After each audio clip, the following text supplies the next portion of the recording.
నీ గమ్యం ఎంత ఎత్తులో ఉన్నప్పటికీ దానిని చేరుకునే మార్గం మాత్రం నీ కాళ్ల కింద నుండే మొదలవుతుంది.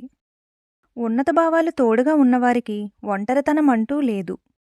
తను పోవలసిన దారిని మొదట వెతుక్కున్నవాడే ఇతరులకు దారి చూపగలడు. సరైనదేదో తెలుసుకుని దాన్ని చేయకపోవడం అన్నది పిరికితనమవుతుంది. నిరంతర గమనం వలనే సూర్యుడు తేజసంపన్నుడయ్యాడు.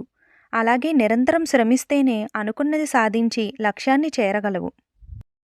ఒక మనిషి దిగజారినా, అభివృద్ధి చెందినా అది అతని స్వయంకృతమే. గొప్పగా జీవించడం అంటే ఆడంబరంగా జీవించడం కాదు, ఆనందంగా జీవించడం. మంచి పనికి చెడ్డ రోజులు ఉండవు. ఉన్నతమైన లక్ష్యాన్ని చేపట్టండి. దాన్ని సాధించేందుకు మీ జీవితాన్నంతా ధారపోయండి. మీకు నచ్చిన వారితో ప్రేమగా మెలుగు. నిన్ను మెచ్చిన వారితో నిజాయితీగా ఉండు. మంచికి ఉన్న స్వేచ్ఛ చెడుకు లేదు, చెడుకు ఉన్న ఆకర్షణ మంచికి లేదు.